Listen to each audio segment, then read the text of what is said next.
નમસ્કાર મિત્રો, સ્વાગત છે તમારું 10મા દિવસમાં, જ્યાં આપણે 20 નવા ક્રિયાપદ, પાયાના ક્રિયાપદ હું તમને શીખવાડીશ. મિત્રો, આજે એક એવી પદ્ધતિથી આપણે શીખીશું કે તમે ચોક્કસથી તમારું ઇંગ્લિશ સુધારી શકશો. મિત્રો, 60 દિવસનો આ કોર્સ છે, તો સૌથી પહેલા શરૂ કરીએ છીએ. પહેલું જે ક્રિયાપદ છે આજનું, તો સૌથી પહેલા તમારે વાંચવાનું છે. આ ક્રિયાપદ છે એને કહેવાય છે એક્સેપ્ટ. એક્સેપ્ટ, બરાબર છે, એક્સેપ્ટ. ચલો, વાક્ય વાંચો અને અર્થ સમજવાનો પ્રયત્ન જાતે કરવાનો છે. જુઓ, નીચેનું વાક્ય તમારે વાંચવાની પ્રેક્ટિસ કરવાની છે. She accepted the gift with a smile. તો શબ્દો જોઈને પહેલા પ્રયત્ન કરો સમજવાનો. She accepted the gift with a smile. તો હવે તમને આઈડિયા આવી ગયો હશે કે ગિફ્ટની વાત છે, કંઈક સ્વીકારવાની વાત છે. સ્માઇલ સાથે એને સ્વીકારી, તો એક્સેપ્ટનો અર્થ છે સ્વીકારવું. સ્વીકારવું, એક્સેપ્ટ, પાયાનું ક્રિયાપદ છે, આવડવું જોઈએ. વાક્યનો અર્થ થાય છે તેણે સ્મિત સાથે ભેટ સ્વીકારી. તેણે સ્મિત સાથે ભેટ સ્વીકારી, બરાબર છે. એક્સેપ્ટ પહેલું ક્રિયાપદ છે. બીજું ક્રિયાપદ જોઈ શકો છો, જોયું હશે, તમે સાંભળ્યું હશે ઘણી જગ્યાએ. બિલ્ડિંગ શબ્દ તમે સાંભળ્યો હશે. તો બિલ્ડ કરવું, આ પણ અર્થ તો તમને આવશે, આઈડિયા આવશે. They build a new house in the city. જુઓ, શબ્દો જોઈને સમજવાનો પ્રયત્ન. ઇંગ્લિશમાં તમે સમજી શકો છો કે નથી સમજાય એ પ્રયત્ન કરો. They build a new house. They build a new house in the city. બરાબર છે. તો કંઈક સિટીની વાત છે, શહેરની વાત છે, નવું ઘર, ન્યૂ હાઉસ જેવા શબ્દો છે. તો બિલ્ડ એટલે બનાવવાની વાત છે, કંઈક બાંધવું, ચણવું એની વાત છે. તો બિલ્ડ એટલે કંઈક ચણવું, કંઈક બનાવવું. તેઓ શહેરમાં નવું ઘર બાંધે છે, એવો અર્થ અહીંયા થાય છે, બરાબર છે. They build a new house in the city. ત્રીજું ક્રિયાપદ જોઈ શકો છો, એ છે કેરી. હવે વિચારો કે આ શબ્દ તમે ક્યાં સાંભળ્યો છે. જુઓ, તમે વિચારશો તો તમને ચોક્કસથી આવડશે. કેરી શબ્દ તમે સાંભળ્યો હશે. કેરી બેગ. કેરી બેગ, તમે શોપિંગ મોલમાં જાઓ, સર તમારે કેરી બેગ જોઈએ છે, તો એના પરથી ટ્રાય કરો કેરી એટલે શું. હવે વાક્ય વાંચો. He carried the bag on his shoulder. હવે તમે અર્થ વિચારવાનો ટ્રાય કરો. શબ્દો કયા કયા છે. હી કેરીડ ધ બેગ, તો બેગની કઈક વાત છે. ઓન હિઝ શોલ્ડર, ખભાની વાત છે. તો ખભા પર તમે બેગ શું કરશો?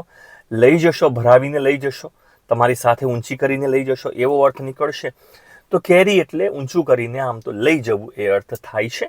તે તેના ખભા ઉપર થેલો લઈને ચાલ્યો અથવા થેલો લઈ ગયો એવો અર્થ નીકળે છે.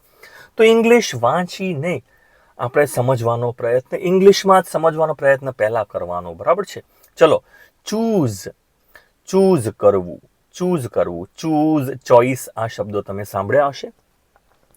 વાક્ય વાંચો ઇંગ્લિશ. ચલો.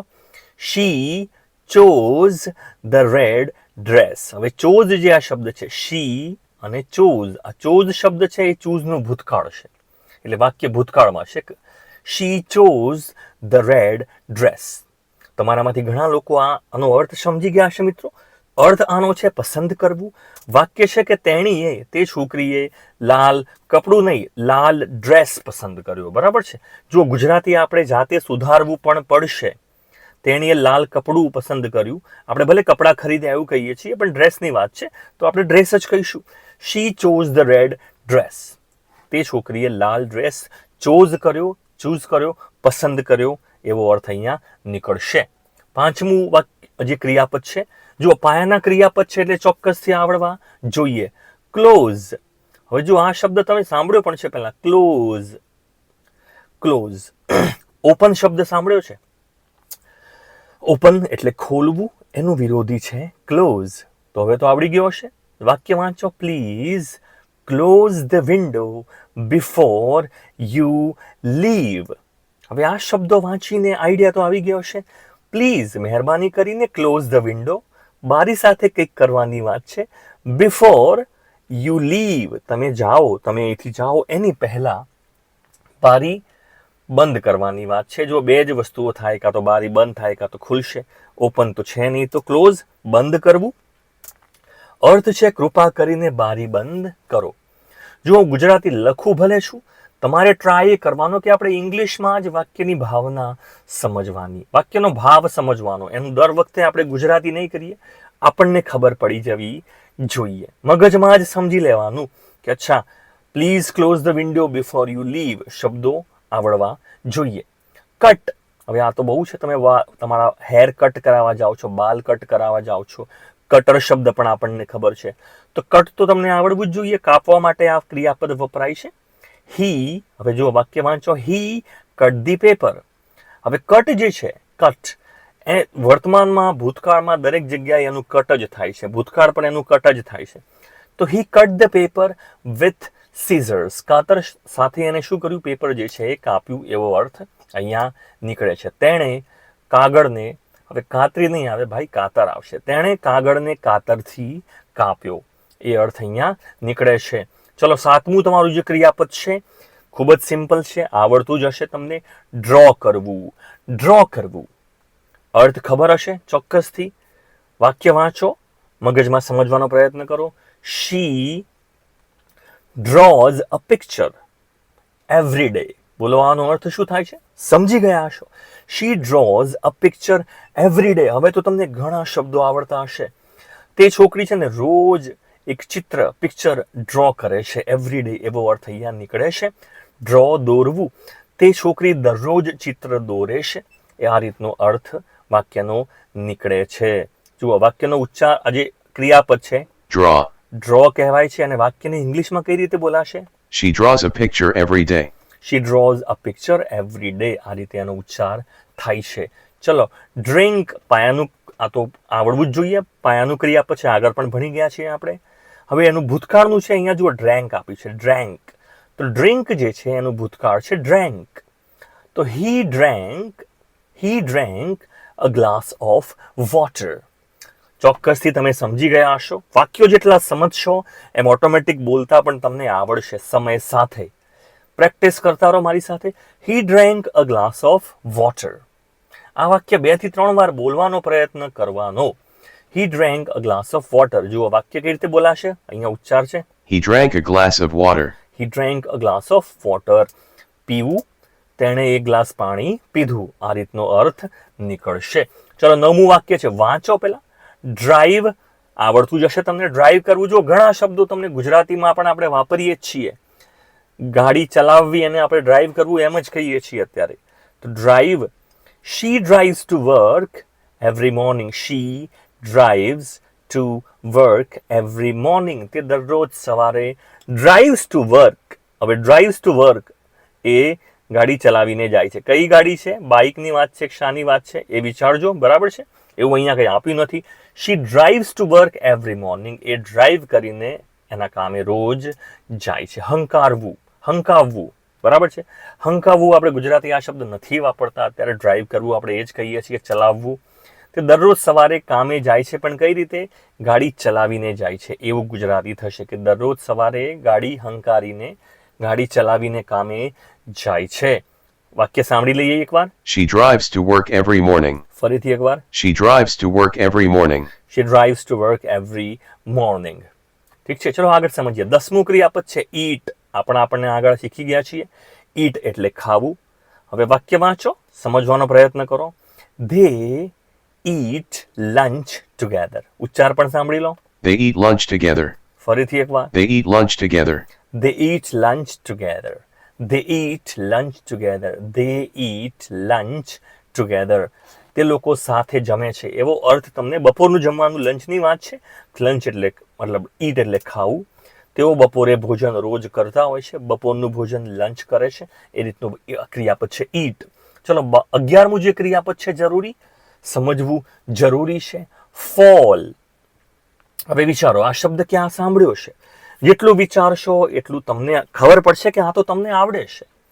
ફોલ તમે ક્યાં સાંભળ્યો છે? ટીવીમાં જોતા હશો. Hair fall shampoo. Hair fall shampoo. Fall એટલે કોઈ વસ્તુ પડી જવી અથવા નીચે પડવું, એને ફોલ કહેવાય છે. વાક્ય વાંચો, સમજવાનો પ્રયત્ન કરો. he fell down the stairs. He fell down the stairs. English સાંભળો. He fell down the stairs. ફરીથી એકવાર. He fell down the stairs. ત્રીજી વાર. He fell down the stairs. He fell down the stairs. Stairs એટલે સીડીઓ. Fell down એટલે નીચે પડ્યો. બરાબર છે? Fell down the stairs. He fell. હવે જો હું કહું he fell એટલે એ પડી ગયો.